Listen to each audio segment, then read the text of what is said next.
this particular show to me is near and dear to my heart because it's going to, I really want to take a different take. You know what I mean? So let me read the monologue to you. You know, let's get on with it. Get on here. Sage Steele, ESPN personality and NBA analyst, recently came under fire for many different comments against blacks, of whom she is half of. The clapback has been enormous, especially since she has got let go from multiple NBA projects for a blonde-haired white woman. The easy thing to do is to jump on the bandwagon and add to the running jokes. If you're a nationalist, have you considered that this kind of behavior and thinking is prevalent amongst the average black person? I think I need to ask that again. If you're a nationalist, have you considered that this kind of behavior and thinking is prevalent amongst the average black person? Is there a Sage Steele-style Coon preventing us from obtaining land? Is there a Sage Steele-style Coon preventing us from building infrastructure? Finally, does the Sage Steele mentality prevent us from truly craving nationhood? I'm going to make this chick wish her government name was not remotely close to mine. Okay, so let's get on down, brothers and sisters, because we don't really have much time. I want to do an hour. I want to get on out of here. Sage Steele. Sage Steele being a black woman. Sage Steele being a black woman that is quote-unquote biracial. Sage Steele being a black woman that had one black parent and one white parent. What are we looking at, brothers and sisters? When you get upset with her for quote-unquote being a coon, for quote-unquote being a sellout, an Uncle Tom, and an embarrassment, what are you looking at? Okay? What was your expectations? What exactly were your hopes and aspirations for a woman like Sage? Well, in order for us to do that, first we got to really draw a very clear picture of her background, her upbringing, her lineage, and her genetics. And then we can ask, do we really have the right to be as upset as we are, and should we be focusing on that? Okay? So let's talk about the background. All right? First of all, having a black parent, having a white parent. And generally, if you look at Sage, you hear how she talks, you hear the kind of stuff that she says, then you can understand that more likely than not, she grew up in the suburbs. She grew up in a suburb kind of environment. And in that suburb kind of environment, we can make some assumptions, can't we? The first assumption that we can make is that Sage was a young black girl that grew up with predominantly white girls. Right or wrong? Right or wrong? Predominantly white girls.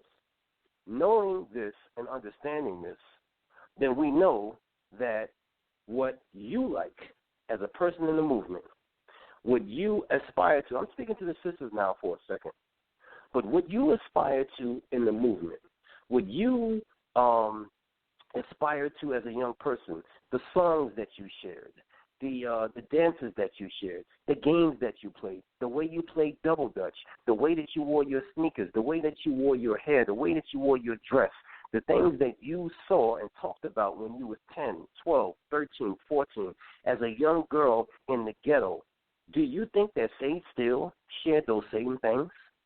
Do you think she spoke in such manner and talked about those things? And if you brought it up to her or somebody like her, do you think that she would be able to relate to your conversation in any way, shape, or form, relate to your struggles? When you post memes on Facebook and you say things like, if you grew up in a black household, your mom said this. When you got in trouble, your dad said that. Do you think that the answer to what those questions were would be the same for you as they were for Sage Steele? I'm just asking questions today, brothers and sisters. I'm just throwing out context. Because when we begin to put these kind of expectations and aspirations on people who didn't grow up like us, don't think like us, culture as us, don't have the same background as us, and we spend a whole lot of time getting angry about it, it distracts you and I from land, infrastructure, nationhood, black power, metaphysics, spirituality, all the things that you and I hold dear as a person of higher consciousness. Then you have to stop for a second. And you have to ask yourself, is this person worth the energy that I'm giving this person? And if they're not worth the energy that I'm giving this person, Is that person a fool, or am I the fool? I want you to think about that for a second. I really do. Because I really, you know what I'm saying, am not criticizing the words said by my extremely beautiful sister, China Fox, that I played the clip from earlier. And if you like what you heard, you can find her on YouTube. You can subscribe to her channel. I'm subscribed. A lot of my friends are. Very, very intelligent sister, very beautiful sister, very well-spoken. You know what I'm saying? Obviously not afraid of the camera. And so there, be that as it may, you know what I'm saying, I agree with her on a lot of different things. She said some things I don't agree with her on. But that's irrelevant. The fact of the matter is that I always want to go in a different direction. I always want to give you a deeper understanding or a deeper look at the subject that everybody is talking on. Because nowadays with social media, a subject comes up and we toss it around like a rag doll or a hot potato, and that means that we generally don't get to really look in it too deep. And so because we don't get to look in it deep enough, I think that we rob ourselves of the very valuable things that we could learn from these subjects because we pass it around and we move on to the next thing. Brother Minister Dawood, I'm not having that. I see something, I don't care how old it is, I don't care how played out it is, I want to talk about it, I want to develop it, and most of all, I want to dive into it. And so I'm reading this book, and this book is called Battle Hymn of the Tiger Mom. And whether I agree with this Chinese woman's thoughts and philosophies about how to raise children or not is really irrelevant. There's some things I do agree with. There's some things I don't agree with. Being a man raised up, by a single mom, and, a single mom who had relatively Judeo-Christian values, and then coming into the Nation of Islam paradigm and construct, which is a lot more conservative and strict than Judeo-Christian household, believe it or not, there's some things that I do agree with. But then there's some things I don't agree with. But here's the one thing that, I'm going to read certain books, I'm going to listen to certain things just to expand my horizons anyway. But here's the one thing I want you to look at. In this book called Battle Hymn of the Tiger Mom by a woman named Amy Chua, she talks about the difference between the way children are raised in China and certain other countries, such as Israel, Nigeria, and places like that. And then she talks about the way children are raised in America. And what she tries to do is she tries to draw a sort of like a parallel and sort of distances the Eastern families from the Western families in the way of discipline, in the way of treatment, and really in the way of achievement. And, that's a discussion for another time, brothers and sisters, because I think that's germane to nationhood. But what I want to point out and highlight about this book that really got to me is this. In the book, Amy Chua talks about the three generations of Chinese people that come over here. And the first generation, they say, are very strict, very cheap, very conservative, only marry within their race, make sure that they save every penny, pay totally for their children's education, blah, blah, blah, blah, blah. Then you get the second generation. The second generation, they say, and this is exactly her words, not mine, she said invariably the women from the second generation are going to, and the men, are going to marry somebody white.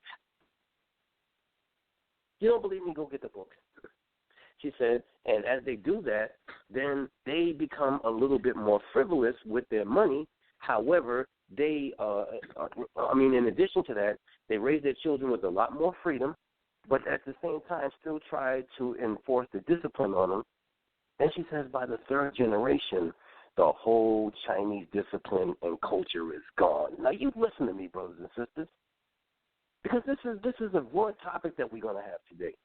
And damn, can I really cover this in a whole hour? But in this particular book, which is fascinating to me, the one thing she talks about is that she ends up, true to her analysis, she as a second generation Chinese person, she marries a white Jewish man who is a lawyer, and they both decide that the best upbringing and the best raising for that child was the Chinese upbringing, because it would be more disciplined, it would be more focused, and it would be better for that child's achievement. Do you hear what I'm saying here? Maybe you don't understand what I'm saying.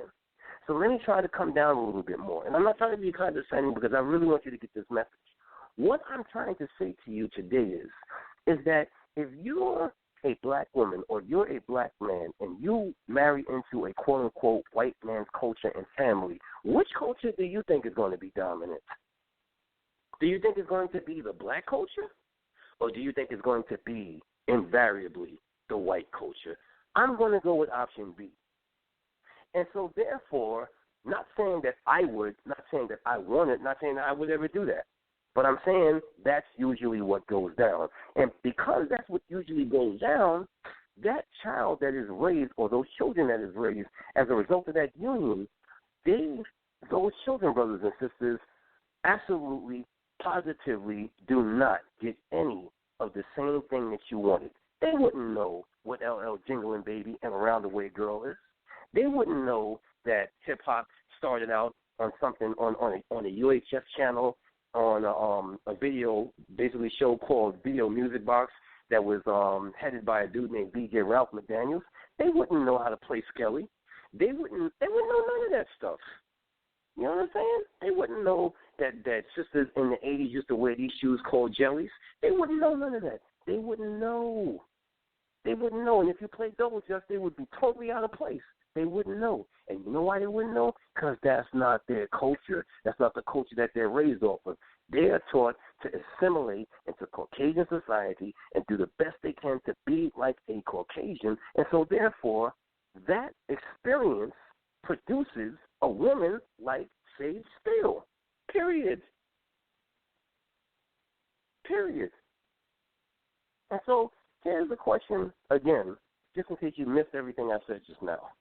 I hope my computer's not going to sleep because, Blog Talk tends to do that to you, and then you can't use none of your clips and set other things.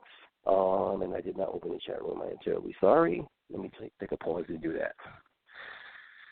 Hold on a second, brothers and sisters. Chat room is live and in effect. Sorry about that, y'all. Hollop always gets on me about that. Did you open the chat room, Sam? That is my brother. I love the hell out of him. Anyway, so be that as it may, let's talk about this for a second, brothers and sisters. Let's talk about the black experience versus the white experience. Okay, let's talk about this. What environment are you raising a black child in compared to a white child?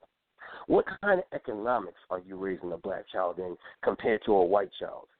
What kind of family structure are you raising a child in a black family compared to a white family?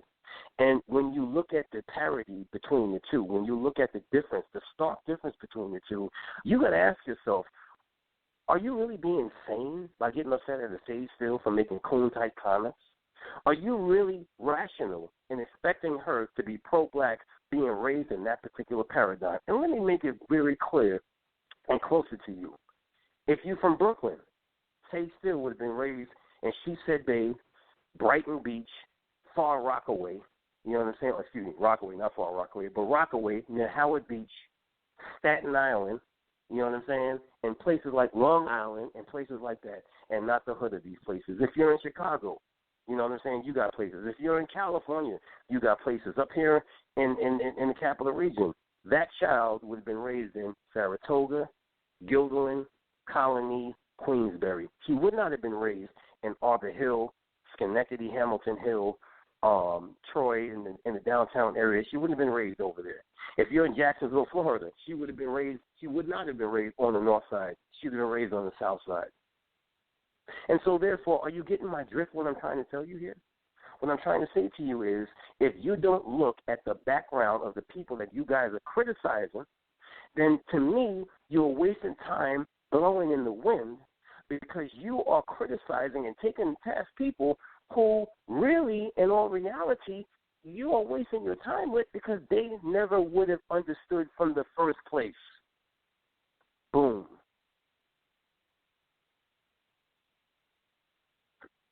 I mean, we're going to get a little further into this, brothers and sisters, but who do you think Sage's hero was when she grew up? Who do you think she was taught to have as a hero? Do you think it was Martin Luther King? Do you think it was Malcolm X? Do you think it was Booker T. Washington? Do you think it was Frederick Douglass? Do you think it was Harriet Tubman? Hell, do you think that Sage Steele admired Michelle Obama? Do you think? Because the answer would more likely than not be no. Do you think that Sage Steele read the autobiography of Coretta Scott King? Or do you think that maybe Sage Steele, if there's any black woman that she loved, was probably Condoleezza Rice? You see the picture I'm trying to draw for you? You look stupid now, coming out and super posting stuff about this woman, when in the reality of it is she never was born, made, or engineered to be down with us in the first place. Period, brothers and sisters. So if her hero was never even half black or even culturally black, and she was not raised on black values, black culture, and they had no earthly idea what it was, because I'm pretty sure it was Stage's mother and her husband was a white man. Her father was a black man and her mother was a white woman. More likely than not, her father was doing everything he could to assimilate. Every earthly thing he could. And so be that as it may, he did not want to teach her anything about blackness, because people like that are trying to get the hell away from the black experience, because they think it affects their money, they think it affects their ultimate, their upward mobility, they think it affects their social status. And if you are predominantly around them and you're not around your own, then what happens is, and you're gaining benefits from being around them and not around, you understand what I'm trying to say to you here? Think about it. In high school, what do you think the guys look like that her friends adored? You know what the sisters, you know what the dudes look like that y'all adored and y'all looked up to. And when you have a family reunion, if you have a fraternity reunion and all your high school mates are black or your college mates are black or whatever, and y'all get to talking about what dude was hot and where is he now, let me ask you something. Do you think that Sage Steele's homegirls are going to say the same thing? Or are they going to talk about Biff? Are they going to talk about Larry? Are they going to talk about Jeff? Are they going to talk about, you know what I'm saying? They're going to talk about Rob, Ray, Gary. And so therefore, when you look at all of this, brothers and sisters, the reality of it is that you are wasting a lot of time on people who couldn't relate in the first place. Let me tell you this story, and then I'm gonna go to a break. Back in the day, I had the unfortunate experience of being let go as a locksmith. I didn't really conform to what they were saying, and you know what I'm saying. It was what it was. I told the story many times. But I don't want to get into it right now. But either way, when I got let go from being a locksmith, I ended up searching around for a job. It was during the session. It was 2005, so this was right during the housing bubble. So I eventually got a job at a lowly, telemarketing place in the mailroom. So in the mailroom, it was another brother, a black man, and it was a white dude that we worked with. Okay. So the brother that I worked with, he was a guy that was raised in a military family. You military brothers and sisters, you know where I'm going with this, right? So when you're a military brat, what they call an Army brat or a Navy brat, then you know that if your father or mother is a career military person, then you get moved around the country all the time. And so be that as it may, you don't really get to make friends with black people like that. 9 times out of 10 when you move around, you're more around white children than black children. Let's keep it 100. And so this is a guy that was starving for black culture and black history. And being around me was a boon for him, even though I never revealed my identity to that much. You know what I'm saying? But at the same time, I remember when we ended up getting like a new crop of collectors, like bill collectors, because it was a bill collection firm. You know what I'm saying? That's what the telemarketing was. And, we worked in the mailroom, so thank God we didn't have to be on the phone. But, the telemarketing bill collector firm is a revolving door, and they're always getting a new crop of people because it's just stressful. It's a horrible job. Think about how many times you hung up on a telemarketer. That's somebody's job, B. So anyway, make a long story short, there was a new crop of sisters. They was from the local college. They was 1,000% beautiful. And there was a big rage amongst all the men at the place. Look at these sisters, blah, blah, blah. Of course, they didn't say sisters, but it is what it is. And my man, Steve, he was the one dude that stood in the corner and he says to me, he says, I like the way they look. I think they're gorgeous, but I can't relate. I said, what do you mean, man? He says, I can't relate. I says, I don't understand. He was like, you got to understand, I grew up around predominantly white people. Everywhere we went, I lived in Germany. You know what I'm saying? I lived in Russia at one time. All my life, I've lived around white people, so I really can't relate. See, I didn't understand that at that particular time because I was a little bit younger. But as I grew older, I can understand, and that's why I'm giving you the context that I'm giving you now. You brothers and sisters who are black nationalists, who think that it's black nationalism and it's productive for you to just sit behind a keyboard and call somebody a coon all day, all night. I'm not saying that this sister is not a coon, but what I am saying to you is this. You and I, we have much more of an application to the coon title or the coon word because we are black, we are from the ghetto, and if we turn on our people, we ain't got no excuse. For a person like that have grown up in that environment, those are the people that you got to turn your back on and just say the hell with it. Because there's no way they ever going to relate. There's no way they ever going to see nothing the way we see anything. And the only way, even if they were to come over and try to get some of our culture and try to understand some of the things that we went through, at the end of the day, do you know the way they're going to see us? Do you know the way they're going to see us? At the end of the day, they're going to see us as you people go through that and my people go through this. We'll be back. Being heaven knows why I intend to be. Key word being, because if you know who you are and you know yourself, then you know who you intend to be. But if you have no idea and you don't even have a context of who you intend to be, then we shouldn't even expect you to know. We shouldn't even expect you to participate, and we should expect you to say the kind of thing that you say. Because if your dad ended up marrying a white woman, and your dad did everything he could to hide himself inside that woman, her culture, and her nation, then we shouldn't even expect you to come out and be a child. If you were to come out and be a child that spoke pro-black and spoke the same stuff that you hear in the conscious community, that would be actually icing on the cake and close to a miracle. But for you to come out and say the crusty conservative cracker stuff that you say, to me, that's par for the course. It's par for the course. The dictionary, brothers and sisters, says, get on my nerves with this garbage. The dictionary says, curious is eager to acquire knowledge, inquisitive, prying. Curious is also strange and singular. But you know what I want to deal with? I want to deal with eager to acquire knowledge. See, you and I, brothers and sisters, for us to be who we're going to be, for us to do what we're going to do, we really got to be a lot more curious about the topics that's being shared. We have to delve deeper into these topics and see it for what it is. I am not letting that sister off the hook, but what I am saying is that sister is a picture into a certain people and a certain mentality segment amongst us that we need not bother with. It has nothing to do with her skin color. It has nothing even really to do with the fact that she is half white. What it has to do with is how she was raised, how she thinks, and the whole culture around her. And to me, we don't have a lot of time to waste trying to build a nation and reconstruct high black society.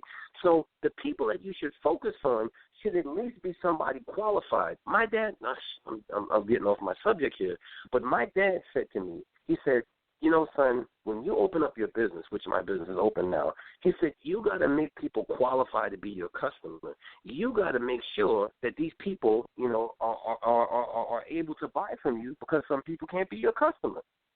Now, I know that sounds crazy to some of you who are not in business, and you say anybody's giving me money should be my customer. But wait a minute. What if somebody's your customer and it takes 6 months to pay you?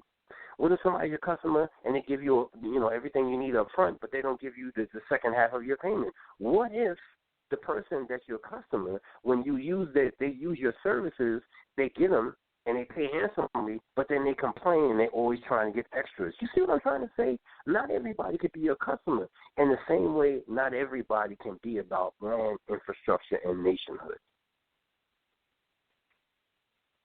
So think on that for a second, brothers and sisters. Think on that for a second. Hold on a second. 13 Revolution on BAI Radio. Did you want to say something? It's Mac. Oh, peace, Mac. Peace. Let me get this segment over, and then did you want to say something right now, or? No. Whenever you're ready. Okay. All right, brother. Thanks for your support, man. Love you, man. I'll bring you back in a second. No problem. All right, so let's talk about what people. Okay, never mind. I'll get into that. Okay, so land. Okay, so you have decided that you want nationhood. You decided that you want a nation of your own. Whether your nation that you want is America, whether it's Africa, whether it's Australia, whether it's in the islands. Some people say Haiti or Jamaica is better. Some people say South America is better. Some people even say Canada is better. Wherever it is, the place that you want your nation to be, what is your first step? Your first step is going to be the acquisition of land to get land. Because if you don't have land, if you just plan to go someplace, you there and you assimilating, that's not nationhood. If you plan to go live in somebody's country, rent out some damn buildings, some rooms, or even buy property in their country and just fly your flag, that is not nationhood. Okay? You have got to go all the way. If you're going to be a bear, you got to be a grizzly, which means that you got to acquire land, settle on that land, build an infrastructure on that land, fly your flag, and then you have nationhood. Not a damn second before, and not a day before you actually do this and decide it, period. So the question is, what country is abundant in land that's available for you? Okay? That's question number one.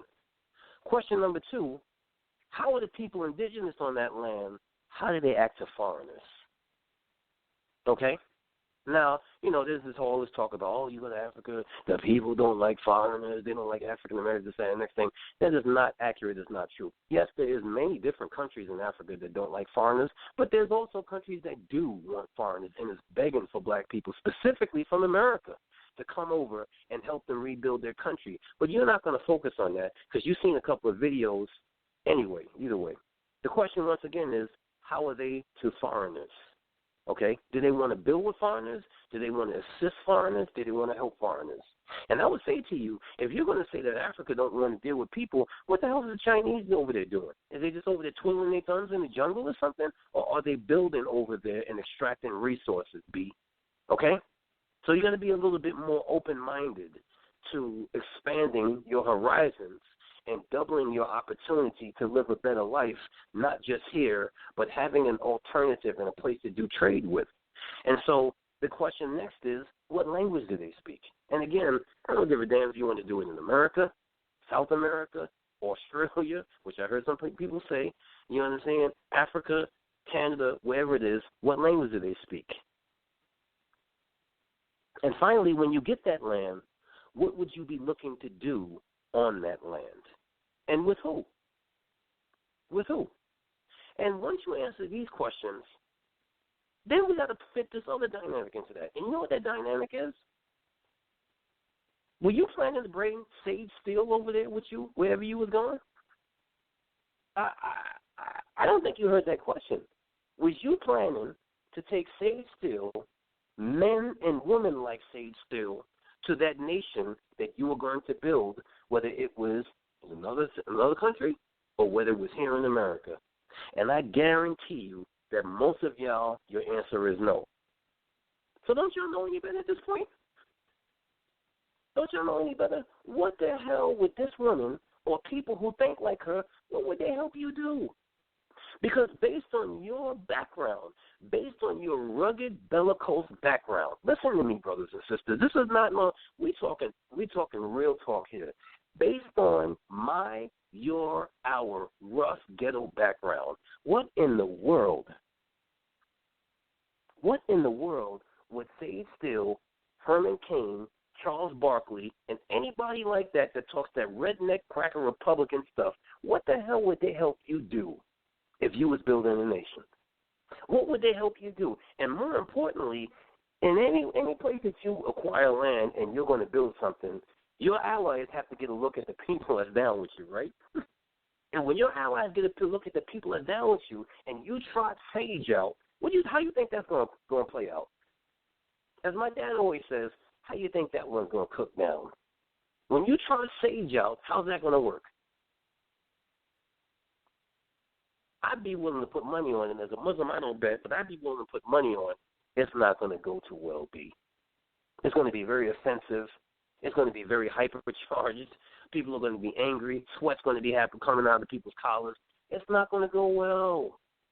And so, therefore, if you can't bring her or people like her to do what you're trying to do, why are we talking about it? Why are we talking about it? Why are we breaking it down? Why are we making an entire half hour, 2 hours? Like, I see all of these shows, these morning shows, they all talking about Sage. And I'm sitting there like, are y'all serious, B? I don't get it. So here's the thing, brothers and sisters. Again, what would this woman help you do? So let me just say this to you, and then I'm gonna close this segment, play some music, bring Mac in, or play a clip and bring Mac in, and we're gonna go a little further. Okay, brothers and sisters, listen. Land is to be harvested.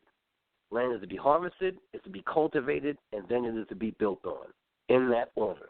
And I say again, just in case you didn't hear it, and you don't hear nothing I say today, land is to be harvested, it is to be cultivated and harvested, then to be built on top of. And if you don't have a plan for that, then what is the end game is more likely than not a question that you haven't asked yourself yet, and that's okay. But after you hear this show, it's not okay. Let me read it to you. At the end of the later Han Dynasty, Liu Pei of the kingdom of Shu occupied Sanyang. Thrice he went to request Zhuge Liang's strategic advice.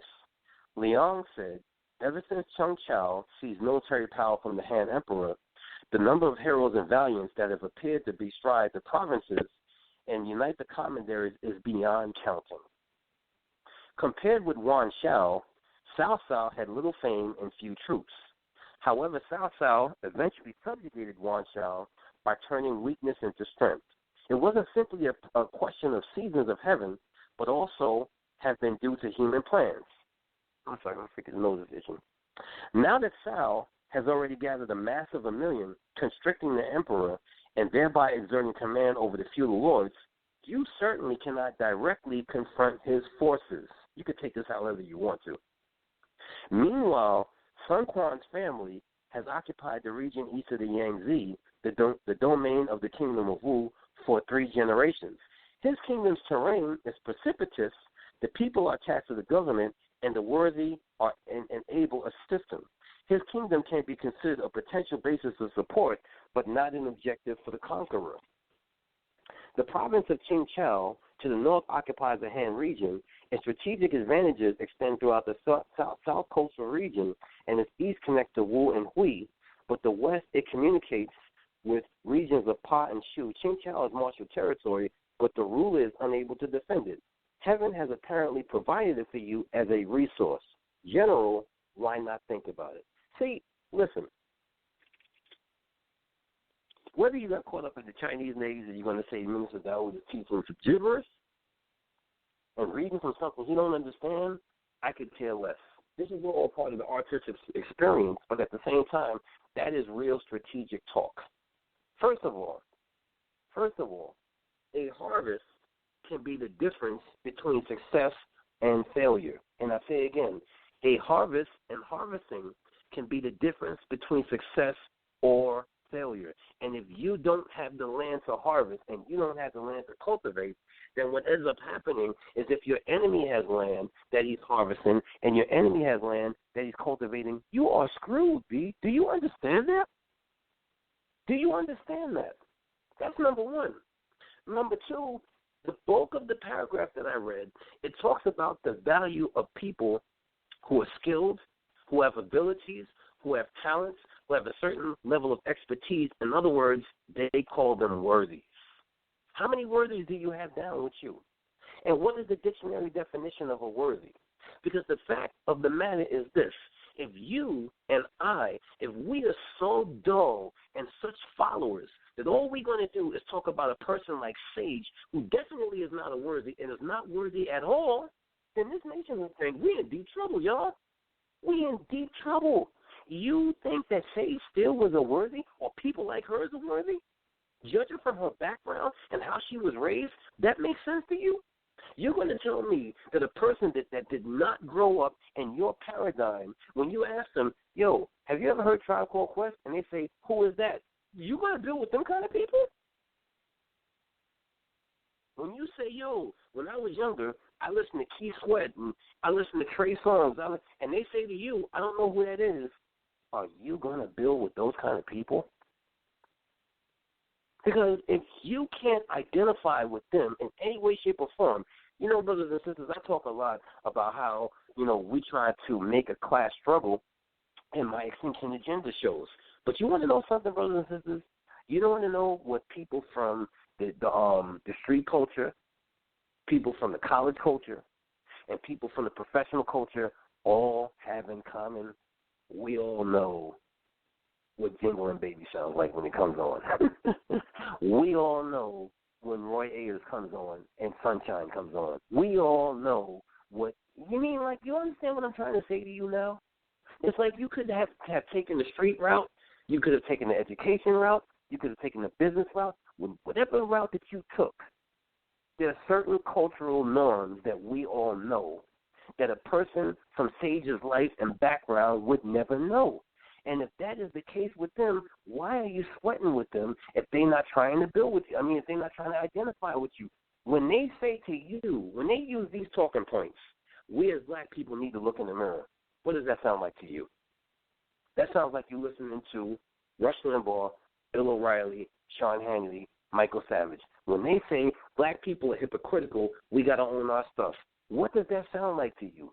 That sounds like Rush Limbaugh, Michael Savage, Sean Hannity, Bill O'Reilly. When they say things like, as a people, we are our own worst enemy, when you hear that, and when you say black people lack accountability and you hear that, who the hell do you think you're listening to? You are listening to, again, Rush Limbaugh, Sean Hannity, Michael Savage, and Bill O'Reilly. And when you listen to that, that tells you everything about how they grew up. And you want to know what's funny? The white girls that grew up hanging around that black child, they don't think like that. But that black child is going to think like that because their father or mother that was black taught them that they have to do everything in their power to assimilate, to be accepted. In other words, for their blackness to disappear. And even if they hear the N-word, somehow you deserved it. And so when you're talking about building a nation because you felt all of this anxiety, when your mom felt anger and sadness and it went into the womb and you came out and you came out a child. Now remember, brothers and sisters, you mean like when you're in the womb of a woman, there's certain emotions you don't feel yet, but there's certain emotions that you do feel. But either way, what your mom feels, you end up eventually feeling, and that goes into you, but that goes into your psyche also. So ask yourself this. If your mom and your dad grew up in the hood experience, which mine did, and most of the people that's down with me did, and you're trying to relate to a person like Sage who damn sure didn't feel like that, how y'all going to connect? How y'all going to talk strategy? How are you going to talk tactics? How are you going to talk endgame? You see what I'm trying to say here today? See, when I say it's a curious case of Sage Steele, what I'm trying to say is that you and I, we are not digging deep enough into these topics, B. We're not digging deep enough into these topics, and that's why I had to come back to Blog Talk Radio, because everybody, not my people that's with me, but everybody that I see around me sharing memes and sharing topics on Facebook, you are scratching the surface. And to me, surface scratching is goddamn dangerous, because what it does is it contributes to the mumble rap, dumbed-down commentary that we are used to today. And it doesn't take any courage for you to share a meme on Facebook and put 3 words to it. You understand? This person is a coon. That person is a clown. This person is this. This person is that. What kind of courage does that take? That doesn't take any courage.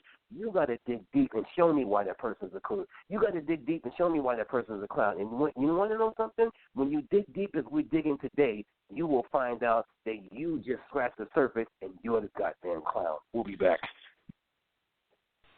Great topic. We covered the male perspective of Sage Steele many times on my show in the persona of Tiger Woods. And right, like you've been saying, how could we bring this person around us? Tiger Woods doesn't want to be around us. Sage Steele, when I watch her on the shows that she was on, she seemed very, very dry, really, really stiff, and you have her, Jalen Rose. Right. Who Jalen Rose is one. He could probably be one of us or be around us because of who he is and what he's doing. You know, outside of the parameters of what he's doing, because he has a school, right. and you know he's doing that work. And right. Just it's funny how we see people, and you know there's a disconnect, because I've run into people similar to Sage Steele. When I was in college, there was a girl named, I'm not gonna say her name, but there was a girl at my college. She was from England. She was steadfast saying she was not black. She said she was English, and we were like, that's not a race. You're black. Right. And lo and behold, she married a white man. And just getting back to what you were saying, we can never look at Sage Steele as one of us, because she doesn't want to be one of us. And like you said, she's coming from a different perspective and how her family raised her. You know, her father wasn't strong, and especially when you have any mixed race marriage, somebody has to concede something. Thank you. You know what I'm saying? And what do you think about, you know, because I think it's very true that, you know, you've been doing In the Paint for a lot of years, and brothers and sisters, if you don't know, my brother hosts his own radio sports show called In the Paint with my other brother, Big Brother R, and it comes on Mondays, Tuesdays, and Fridays on Blog Talk Radio, In the Paint Radio, and you can join the group on Facebook also. But you've been interviewed or had various different black people on your show, and you know full well there's always some way you can connect with them. You know what I'm saying? There's never a situation where you get somebody on your show and you mention something and they don't know what the hell you're talking about, like from childhood, right? So the thing is that you and I both know, though, if we got around Sage, what the hell did we talk about that she could connect to? Right. You know right. And it's funny. I think back to a relationship I had with a woman, and you talk about the younger you. The younger me was looking for somebody that who can I roll with in the corporate world. And you know, I picked a certain woman, but she was very intelligent, but we couldn't connect anywhere else. Right. You know, and outside of the physical anywhere, we couldn't connect spiritually. We couldn't connect mentally because, you know, I'm from the hood, but I'm a little. I always call myself hood-centered because I'm in the hood, but I'm not of the hood. You know, little grimy, a little dirty, but not totally dirty. So me and her could not connect. I couldn't connect with Sage Steele. Just me neither. Watching her on TV, I was like, she's real fly. Does not appeal to me. No. I'll be very honest, Mac, man. When I first seen her, I was like, man, this is beautiful. And I had, you know how you have like the like a mini crush. I'm like, oh man, who is that? You know. And for me, I don't necessarily like Sinner Sisters, you know what I'm saying? But nevertheless, she was off the charts. And I never heard her outside of her, you know what I'm saying? I never heard her outside of her ESPN commentary. But here's what I do know, and I know you can lend to this because you've been in the media and also been in the fashion district. Like, to me, the people who do Sports Center are generally the people congenial on TV, but they don't really have no personality. You understand? Right. So when I saw her doing stuff like Sports Center and Countdown, I was like, oh, man, this is beautiful, but I know I ain't never going to see her have her own show because I'm pretty sure she ain't got no personality. So then when I started seeing her do the NBA shows, I was like, damn, she got less personality than I thought she had. So, you know what I'm saying? It's like, to me, I don't know, brother. It's like, Dad, what are you going to say? No, I was just laughing. I was laughing. But real talk is like, you know, your childhood dream, she says a childhood dream was to be on ESPN. And so somehow, some way, she made her childhood dream. She wasn't an athlete, you know what I'm saying? She wasn't anything else. we don't see very many black women get that particular position. So more likely than not, with her resources, she pulled a couple of strings and she got there. But here's the one thing that I wanted to speak to, and I guess I'll bleed this into this conversation with me and you. The funny thing about it is a lot of black people was very happy when she got basically dismissed from NBA Countdown. And, you know what I'm saying, but the good brother Ish from Amon Ra Squad had posted today that she, basically fell into a better job being a co-host with Mike Greenberg from Mike and Mike. Now, outside of that, in the sports discussion, Mac, it is my position, and this is real talk, it is my position that move is for ESPN to have direct competition with Colin Cowherd over on Fox. Right. Because from what I understand, when he left ESPN, they did everything in their power to try to dead his career. They tried to tell radio stations to not have him on and all sorts of stuff. Mm-hmm. And so, basically he's gone over to Fox and he's rebuilt his audience and has even greater audience over there than he had on ESPN. So they had to do something because they lost so many people. So now they got Mike Greenberg on the morning show, but they know Mike Greenberg is not enough of a personality to be there by himself. So they throw Sage on there. But what is she going to do? Nothing. You know what I'm saying? What's she going to do? You can't have you can't have two dry personalities. You it just can't be done. And when I started in the paint, Hollow said you should do sports, Mark, because you always talk about sports. You continuously talk about sports. That's your lane. Do it. Right. So I did YouTube videos, but I didn't like the format of me just talking in the air. It wasn't comfortable. I needed someone to bounce off. So I met Rodney at my job, and I was like, yo, this brother's got a radio voice. And so, and he's got a great personality, and I'm sort of monotone, and he's a little bit more vibrant than me, and that's why it works. Right. With us.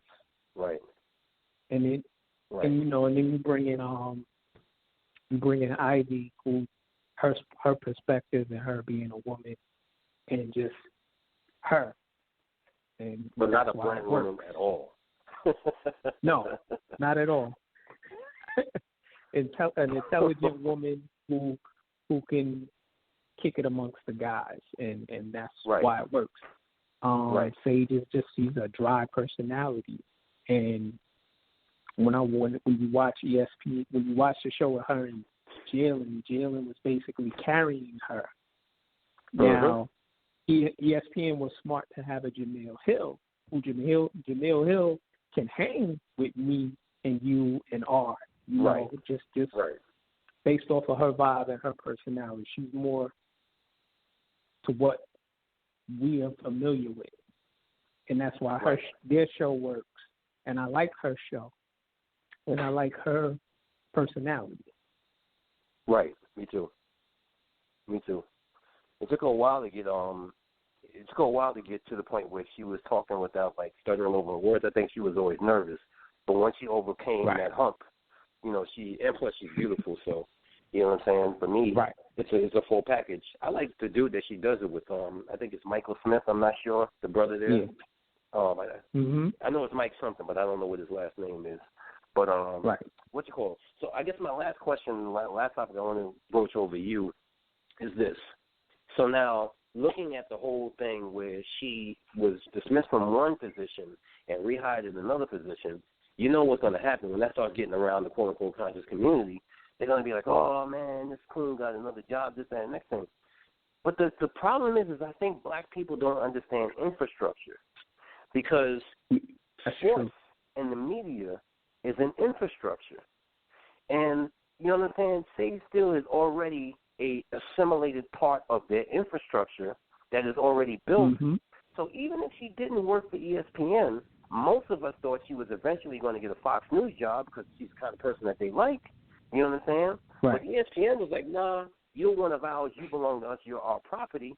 And we'll let you continue to run our infrastructure, because to me it looks like and this will take this the wrong way, but I don't really mean no disrespect by saying this. But in my industry, being electronic security, they have what you call, and forgive me for what I'm about to say, but this is the industry name. They call them booth bimbos. And what this is basically is super duper pretty women that they put at the booths of various different cameras and access control panels, whatever, just to attract you to come over to the booth. You know what I'm saying? Right. And it's like, right.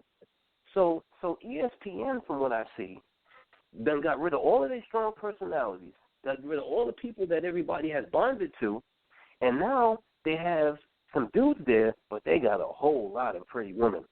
You know what I'm saying? And, you know, one or two of these sisters is good, but some of these, you know, it's a lot of white women, though. It's only like a couple of sisters. But they all bland, every last one of them. Even that sister that dudes go gaga over, that Kari Champion, she ain't nobody. Yeah. To me, exactly. To me, I just think that, I really just think that people don't understand infrastructure, because that is the key point of our whole nationhood conversation that we be having, is that, you know, we're trying to build an infrastructure so that you as a man or you as a black woman, you could come into it and you don't have to worry about us looking at you as just a piece of meat or us looking at you as just a pretty face. You can come in and you can rise up according to your merit. You can rise up according to your talent and your ability, and you don't have to worry about that. That's what we're trying to build. But as long as you have faith in the white man's infrastructure, you are going to see stuff like this where they're just going to put women out according to how they look, and they can dismiss you. No matter, I mean, say you've still been 30 ESPN for like 10 years now, and just to be dismissed from Countdown for no reason from Michelle Beadle, and we both know, Mac, Michelle Beadle is whack as hell. You know what I'm saying? Like, whack as hell, and don't even look good. So, like, I don't know. I guess I'm long-winded with my question, but I just want you to speak to that. But let me speak on Michelle Beadle. She's also a hypocrite. I mean, you go in on Floyd Mayweather for his situation, but you sit down to do a show with Stone Cold Steve Austin, the wrestler, who's beat 4 of his wives. But you have a problem, but you dog out Floyd Mayweather. Then you also, what's the guy from boxing? One of the announcers from HBO. No, it's one of the boxing announcers. Jim Lampley, another guy. He dogged Floyd Mayweather out for his situation. He has 2 domestic abuse cases himself. Wow. You know, I didn't know that. And right. So they dogged out Floyd for his situation. Michelle Beadle says she's against, you know, domestic abuse. But you're sitting with these guys who have multiple domestic abuse cases. So you're a hypocrite, and like you said, she ain't no better than Sage Steele. I see they added Chauncey Billups, her and Jalen Rose. That's to add the flavor, because she has none, and they have to carry her. Word. And word. And I was thinking about this today. Tiki Barber, another dude I couldn't hang out with, couldn't roll out with. Yep. He couldn't do TV because he was corny and dry. He found his niche somewhat in radio. But Michael Strahan has the career he wanted. Right. Michael Strahan, and I give Michael Strahan his props because he worked. He worked hard at the craft, and you know, he never was a dry. He was never a dry personality. Right. And certain people who they're dry. I'm just call it for what they are. They corny. Right. Exactly. Exactly. And you can't overcome corniness. You know, Sage Steele was always corny. Whether you know, regardless of whether she grew up in a black neighborhood or a white neighborhood or a mixed neighborhood, she was just corny. Tiger Woods is just corny. Tiki Barber is just corny. Those are just corny people. Michael Strahan's an army brat. It's certain people who are army brat people. They know how to move around, and I'm gonna use the word you use. They know how to assimilate, and they know how to gravitate and navigate their situation. Those other people, they just corny. They only know how to navigate in one arena. Like myself, I can sit in a room full of business people. I could sit in a room with some thugs, or I could sit in the room with some bohemian people sipping on tea, and that's just me. Right. Me too. And Me and too. I'm always I guess you myself. learn that after a while. What you say? Right. I guess you learn that after a while if you're attentive to it. Right. Plus, you are always yourself. You are always Minister Dawood. I'm always Mac. Whether I'm sitting, whatever situation I'm sitting in, I'm always going to be me. Right. Indeed. Indeed. Brother, it's like, I hope that, because I'm going to listen to the show again, but I felt really good doing it, so I think that I really touched it the way I wanted to. But what I really wanted to show people was that, you can have fun. Because we all do have fun singling out somebody, calling them a coon, this, that, and next thing, they can't be down with us. But that terminology has gotten so overused that I think that we lose perspective over the bigger picture. And the bigger picture is that, let me just put it this way. When I was younger in the nation, I remember the word that was being thrown around a lot was hypocrite. This guy was a hypocrite, that guy was a hypocrite, and these were people who were in the nation that left us. You know what I'm saying? And so, it was being thrown around a lot, and my minister, who always thought outside the box, said, listen, you have more of a chance of being a hypocrite than that person that left. And then when I first heard that, I thought that was plumb crazy. I was like, what? But as I began to explain it and I began to think about it, it's true. You are more of a candidate to be a hypocrite if you're in nationhood, if you're in, a black nationalist paradigm, but you ain't really practicing it, you don't really believe in it, and you're doing things contrary to nationhood. You understand what I'm saying? Right. Totally understand. You know what I'm saying? It's like if for instance, if you understand, if LeBron James was to be coming to every place that he went out, he had the Golden State Warriors hat on and Golden State Warriors jersey on. You mean like, you know what I'm saying? You'd be like, yo, LeBron, like that's some sucker stuff. You're a hypocrite. But a person that left the Cavaliers and they went to Golden State, yeah, we could say that they were suckers and, you know what I'm saying, that they, they joined the enemy team, but they don't play for them no more. And after a while you get over that. To me, the term coon more so applies to those of us who grew up in the ghetto paradigm. We was abused by white people in school. We was abused by them by the police. We understood that, we had to become a certain person in order for us to get jobs. So we know what it is, Mac. You know what I'm saying? For you to call somebody that grew up in their paradigm, their culture, and their infrastructure is a waste of breath to me because they don't even know. You mean, like I said before, I know I keep using LL as an example, but, Mac, when you play Jingling Baby, I'm going to have memories and you're going to have memories. You know what I'm saying? Right. But when you play that song around Steele, she ain't going to know what the hell you playing. She's going to say, is that Busta Rhymes? You know what I'm saying? Right. What is going? It's like, I remember talking to this girl when I was younger, and this is the pre-Minister Dawood, so don't kill me if y'all listening to this.